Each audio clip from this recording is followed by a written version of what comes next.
대한민국의 진짜 역사를 사랑하시는 국민 여러분들 안녕하십니까?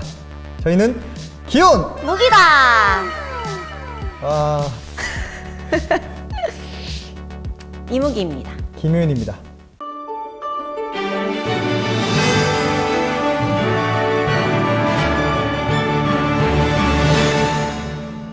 지난 시간에 3.1운동과 우리나라에서 일어났던 크고 작은 소요들, 그리고 친일파 윤치호에게 찍힌 낙인에 대한 작은 해명 시간까지 함께 가져봤습니다. 효인씨, 네. 윤치호가 1920년도부터 친일파라고 낙인이 찍혀 있잖아요. 그럼 윤치호가 1920년 전까지는 어떤 일을 했었는지 혹시 알고 계시나요?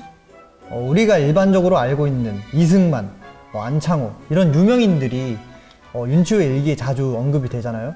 그런 거 보면 알 수 있듯이 윤치호도 그들과 함께 독립협회에서 일도 했었고 그들을 도와주는 독립금 조달도 했었습니다. 맞아요. 1920년도 전까지는 윤치호는 독립을 위해서 일을 한 사람이에요. 그래서 이번 주에는 그럼 윤치호가 독립을 위해서 어떤 일을 했었는지, 근데 그에 앞서서 조선에서는 어떤 일들이 일어났는지 한번 알아보는 시간을 가져볼게요. 독립운동으로 우리나라뿐만 아니라 세계 곳곳에서도 만세를 외치던 사람들, 특히 상해 임시정부 이런 곳에서까지도 윤치호에게 자주 찾아왔었거든요. 그 이유가 뭘까요? 바로 돈 때문이에요. 1919년 7월 31일 상하이에 있는 독립운동가들이 자기들한테 합류하지 않는다는 이유로 윤치호를 욕하고 있고, 다른 한편으로는 윤치호가 물질적으로 자기들의 대의 명분에 힘을 실어줄 거라고 믿고 있다고 한다.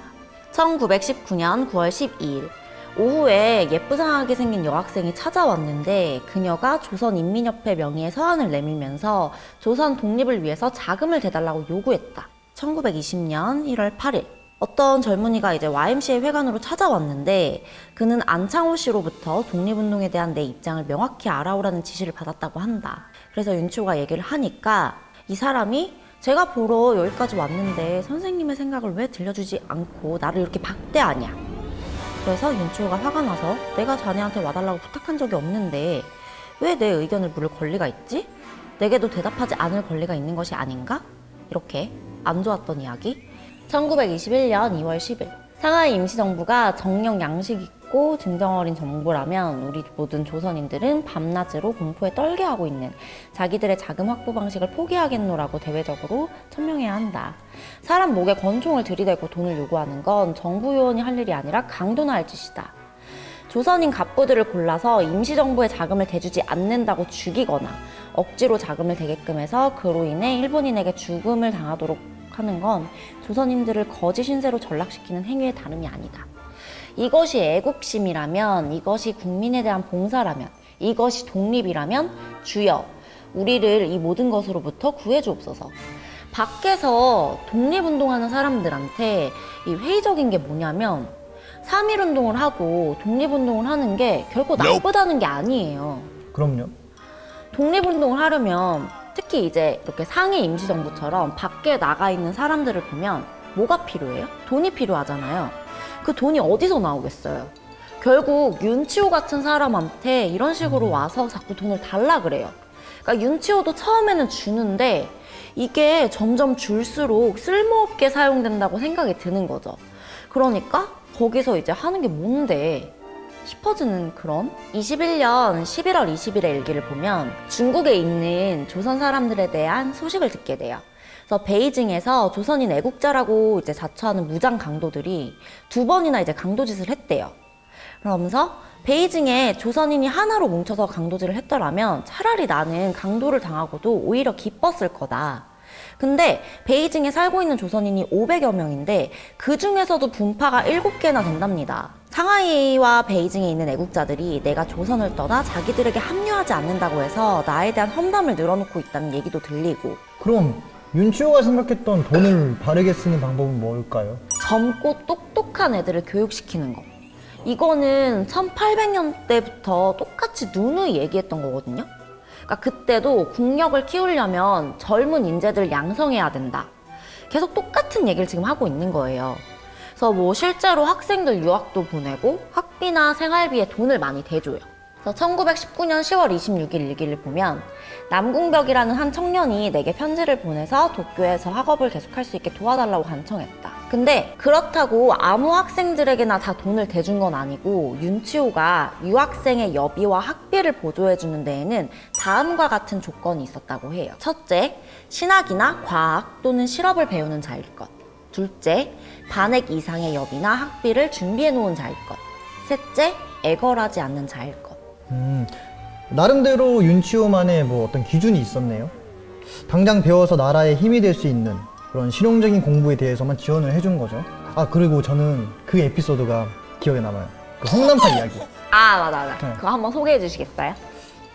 홍난파 이야기는 1921년 2월 6일 윤치호가 지원했던 학생 중에서 홍난파에게 유학 자금으로 그동안 대준 생활비가 당시 250원인데 250원짜리 바이올린을 사고 싶다면 편지를 보내요.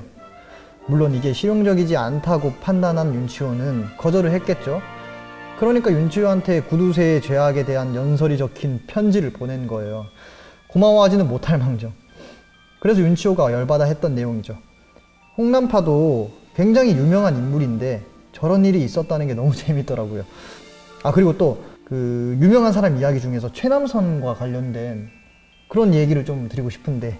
아, 그 최남선 그 조선에 굉장히 천재로 유명했던 사람 아니에요? 네, 맞아요. 최남선이 감옥에 갔다 나와서 신문을 만들겠다고 윤치호를 찾아간 내용이죠. 1923년 11월 4일 일기를 보면 최남선 군이 10시 30분쯤 찾아와 1시간 30분 동안이나 시대일보를 발행할 수 있게 현금 3만 원을 대달라고 성화를 부렸다. 그는 요즘 자금 시장이 얼마나 경색되어 있는지 잘 모르는 모양이다. 그의 청을 들어줄 수 없다고 아무리 얘기해도 그는 자기의 요구를 되풀이했다. 그는 학자이지 사업가는 아니다. 여기서 윤치호가 기가 막혀 하는 게 당시 이제 조선일보, 뭐 동아일보 이런 뭐 이미 자리 잡은 신문사들이 이미 있었을 건데 이런 와중에 신문을 대체 왜 만들려고 하냐. 조선 사람들 신문 읽지도 않는데 신문을 왜 계속 만드냐 이런 말이죠.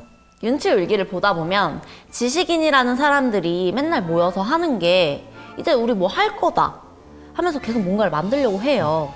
근데 문제는 계속 남한테 와서 돈 달라고 하고 자력으로 할 수 있는 게 없다. 그러니까 저도 갑자기 신문하니까 생각나는 에피소드가 있어요. 1920년 5월 2일. 그러니까 결국 조선 사람들은 신문을 읽는 게 아니라 벽에 바를 종이로밖에 생각을 안 한다는 내용이었죠. 그러니까 윤치호 일기를 보다 보면 참 정리를 잘 해놨는데 하도 여기저기서 돈 달라고 시달리는 걸 보니까 최근에 난리였던 영화 혹시 기억나는 거 있으세요, 효인 씨? 아, 기억나는 거 있어요.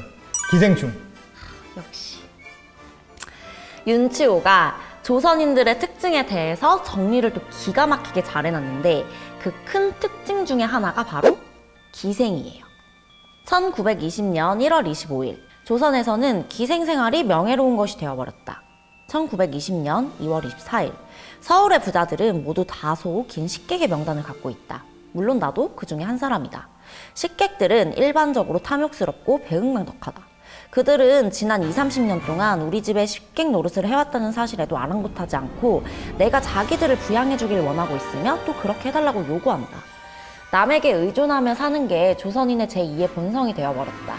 그들은 자존심이 너무 세서 땅 파고 살 수는 없다고 하지만 사실은 남에게 손을 벌릴 정도로 자존심이 없는 사람들이다. 그러니까 조선인의 특징은 첫 번째, 기생을 잘한다.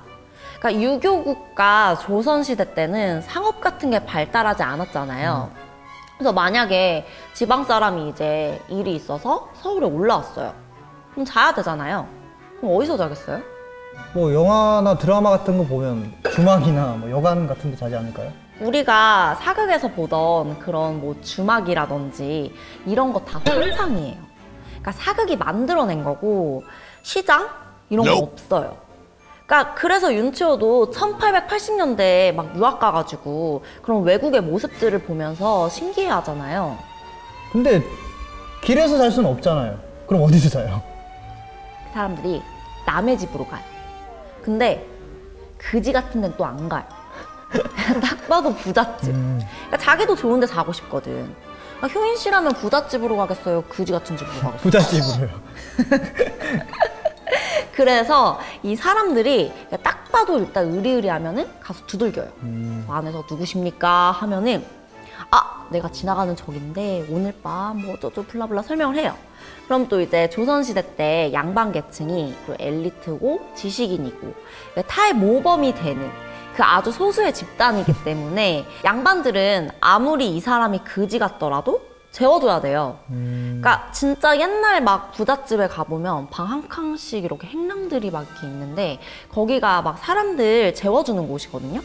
그러니까 막 하인이 가가지고 여기에 묵으십시오 하고 또 막 밥도 주고 잠도 재워주고.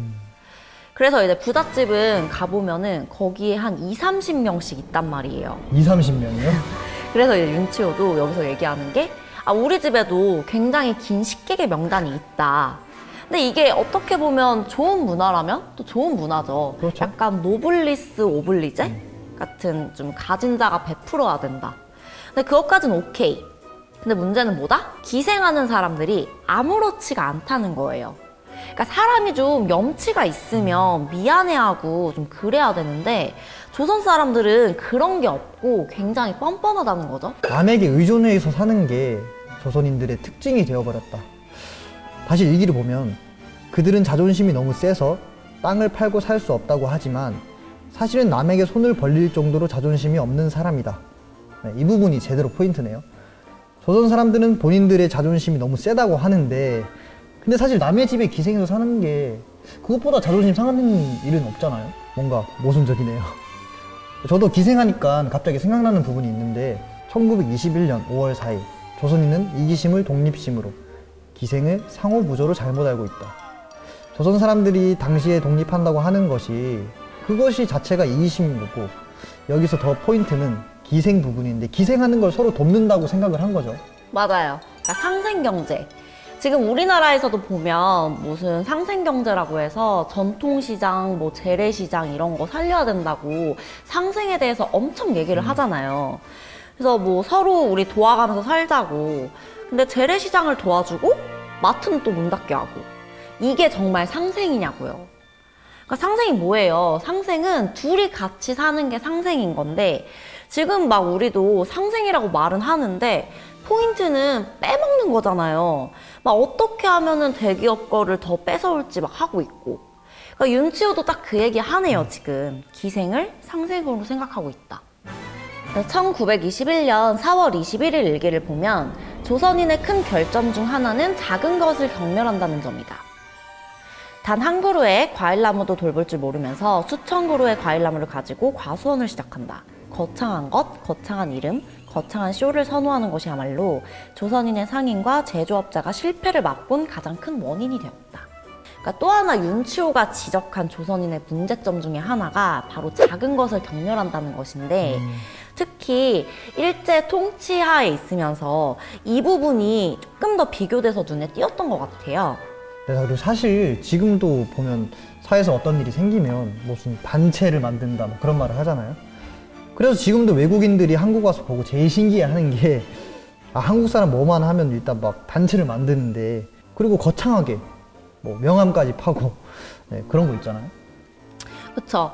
그래서 윤치호도 계속 여기서 얘기하는 게 이제 우리가 해야 되는 그거에 대해서 생각을 해야 되는데 조선인들은 항상 이렇게 큰 것만 이렇게 신경을 쓴다. 그래서 또 이 에피소드를 보면서 알 수가 있는 게 1919년 7월 8일 일기를 보면 이제 시내에 있는 작은 그릇 가게에 대해서 얘기를 해요. 근데 사발과 접시 모양, 크기, 색상 등을 보고 있으면 일본의 제조업자들이 조선인의 기호와 주머니 사정을 면밀히 연구했다는 흔적을 읽을 수가 있다. 다시 말해서 일본의 그릇 제조업자들은 조선인의 기호와 정서와 경제적 조건에 맞추어서 그릇을 제조하고 있다.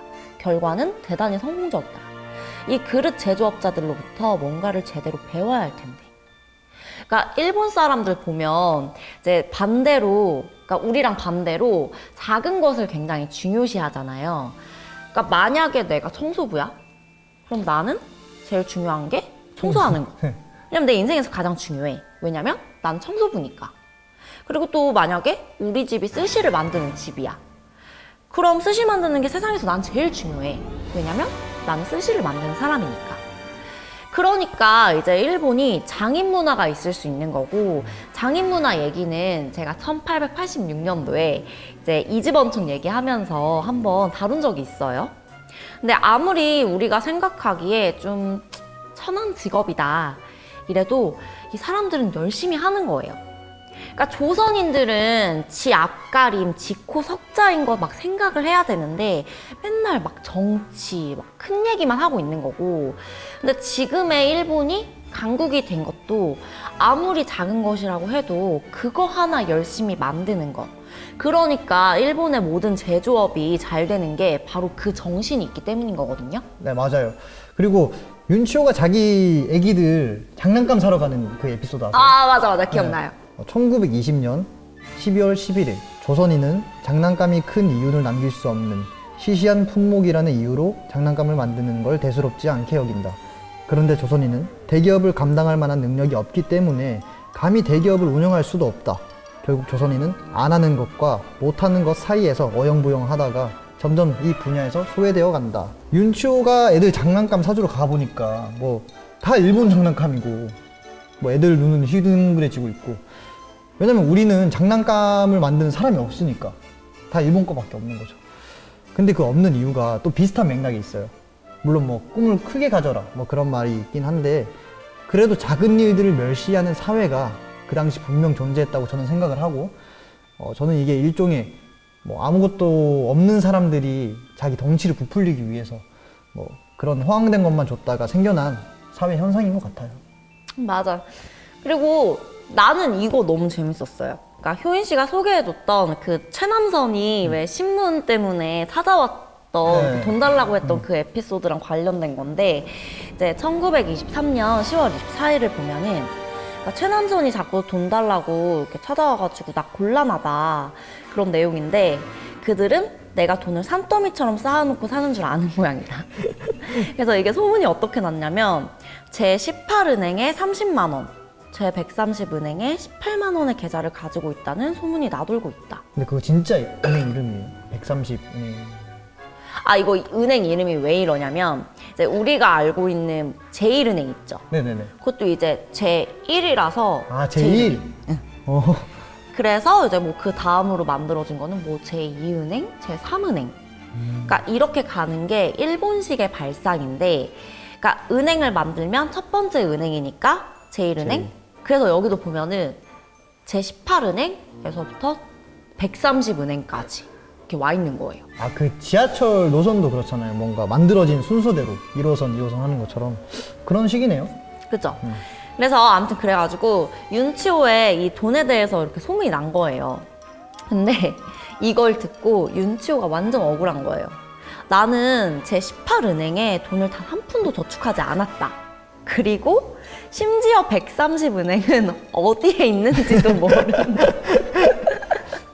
그러니까 이와 같이 조선인은 누군가의 경제 상태에 대해 터무니없는 정보를 날조하고 그 정보에 근거해서 돈을 구걸하러 다닌다. 그러니까 지금도 보면 막 사람들이 저 사람 뭐 어디에 돈 얼마 있니, 부동산이 어디 얼마 있니 이런 거 되게 그러잖아요.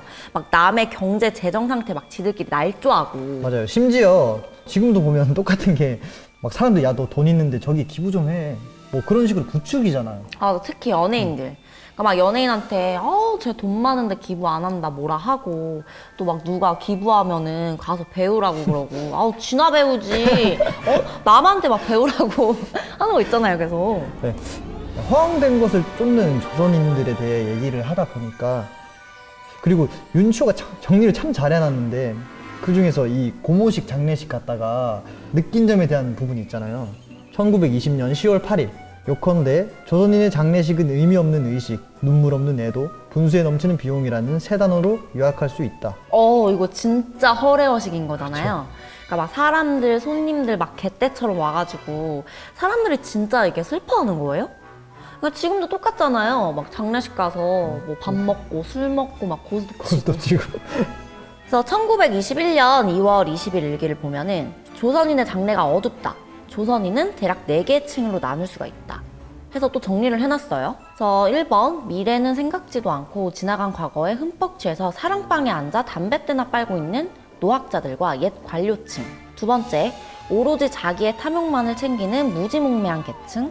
세 번째, 자기들을 각성시키기는커녕 도리어 파멸로 이끌고 말 신사상이라는 등불에 매료된 날파리 같은 학생층. 4. 나처럼 독립 등에 대해 건전한 생각을 가지고는 있으나 그다지 호응받지 못할 사상을 가지고 주도적으로 나설 만한 용기와 정력이 결여되어 있는 무기력한 계층.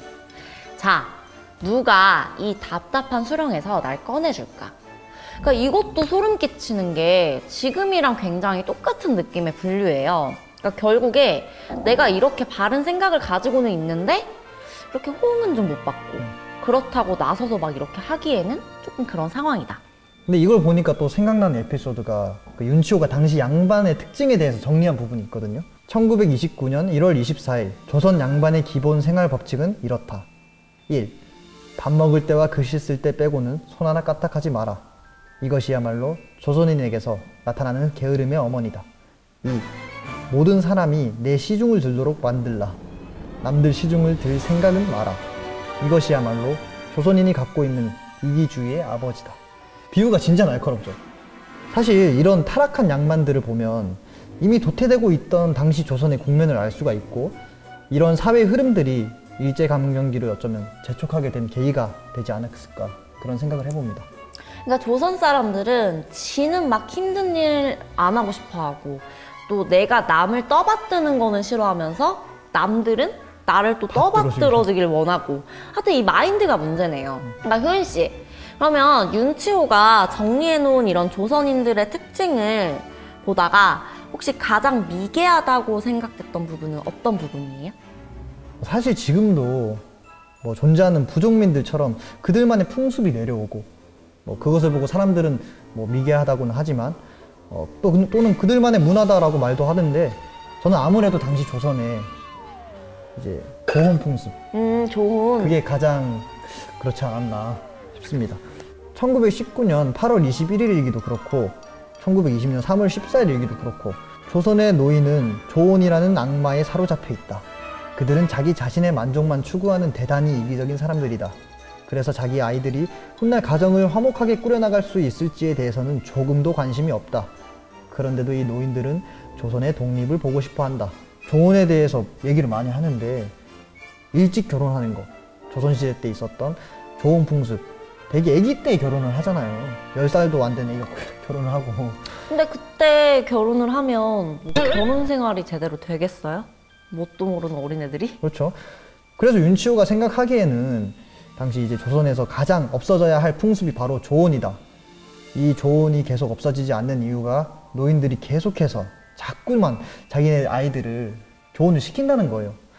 그 다음 명언이, 노인들은 자기 자식들이 미래에 행복한 가정을 꾸릴지 어쩔지에는 관심이 없다. 그런데 조선의 독립 미래에 대해서는 관심이 있다. 이렇게 말을 하면서 비꼬아서 지적한 부분이 있죠. 대체 사람이 뭐에 먼저 관심을 가져야 하는 걸까요? 윤치호가 꼽은 가장 큰 문제점 중에서 이제 하나가 바로 사람들이 이기심을 독립심으로 잘못 생각하고 있다는 그 마인드의 문제예요. 맞아요. 그래서 1919년 11월 21일의 일기를 보면은 아내가 병이 났어요. 근데 윤치호가 이제 자기 와이프 아픈 얘기를 하면서 하는 말이, 이기심은 모든 사람들에게 있어서 지배적인 열정이다. 시어머니도 이기적이다. 며느리도 이기적이다. 하녀도 이기적이다. 하인도 이기적이다. 부인도 이기적이다. 남편도 이기적이다. 모두가 남을 떠받드는 건 싫어하면서 남이 자신을 떠받들어 주길 바란다. 라고 얘기를 해요. 1920년 4월 29일. 조선인은 애국심이 많은 범죄의 면죄부라도 되는 것처럼 생각하고 행동한다. 궁극적으로 애국심은 확대된 이기심의 다름이 아니다. 다른 덕목들처럼 애국심이란 것도 오용될 수 있다. 1921년 6월 4일. 평양 사람들은 애국심을 적나라하게 보여주는 서글픈 얘기가 아닐 수 없다. 이게 이제 평양팀이 경기에서 패배하니까 이게 애국심이랍시고 심판을 막 죽이려고 이렇게 달려든 내용이에요. 그들은 평양으로 사람들을 초청해 놓고는 돌을 던졌다. 또 심판에게 폭행을 가하고 심지어는 죽이려고까지 했다. 근데 지금도 보면 이런 이기심이 애국심으로 이런 에피소드들이 많이 있어요. 뭐 하나만 예를 들어서 말을 해보자면, 예전에 중국 사드 보복에 대해서 우리나라는 그들한테 뭐 많이 미개하다 이런 식으로 많이 비판을 했었죠. 근데 또 보면 최근에 일본의 뭐 화이트리스트에서 제외됐다는 그런 이유만으로 뭐 여러 가지 다른 이유들이 있겠지만 그런 이유 때문에 이제 보복성으로 우리나라 사람들이 반일 운동을 시작을 했죠.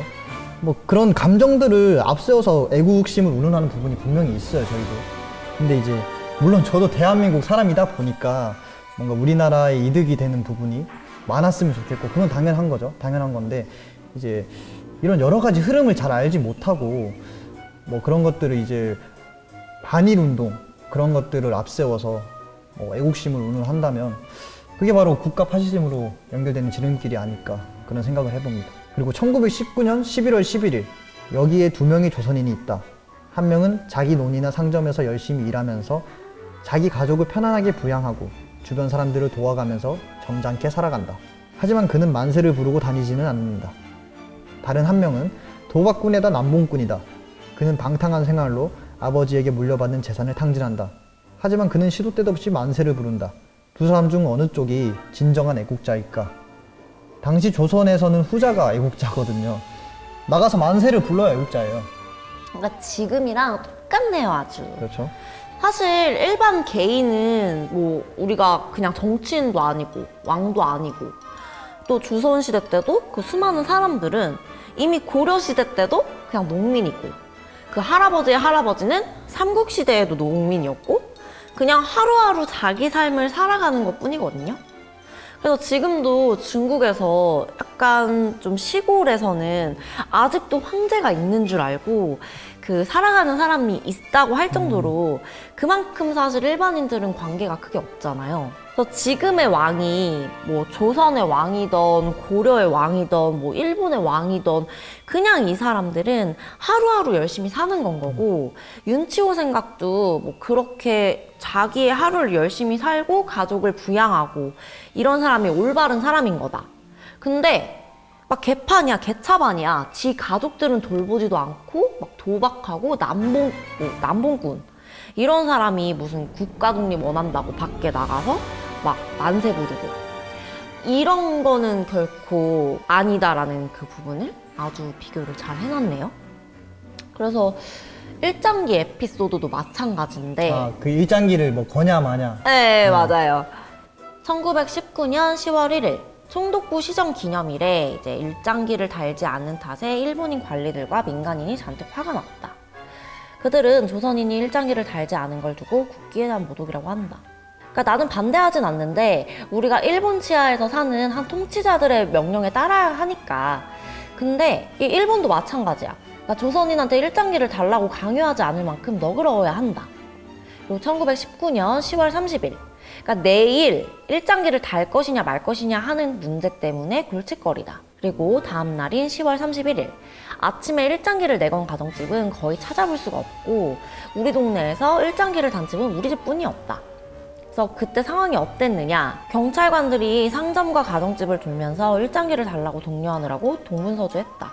그러니까 윤치호가 일장기를 거느냐 마느냐 고민하는 내용이 있었는데 이것도 참 답답한 게 그러니까 외국에서 막 독립운동하는 사람들은 사실 뭐 이럴 일이 없으니까 고민 안 해도 되지.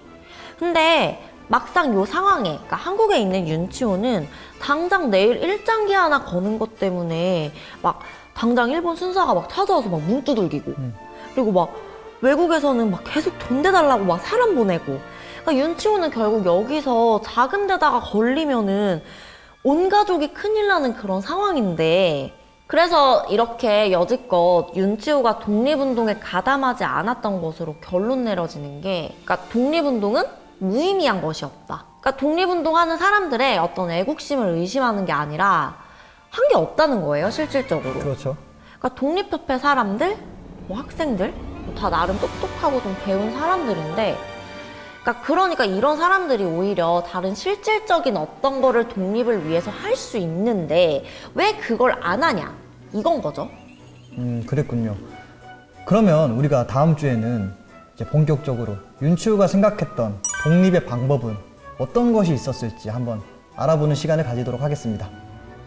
네, 앞서서 그 방법으로 계속 가는 길에 또 조선에서는 더 어떤 일들이 일어났는지도 다른 에피소드들을 들고 찾아오겠습니다. 작스튜브 많은 좋아요와 많은 구독 부탁드리겠습니다. 감사합니다. 감사합니다.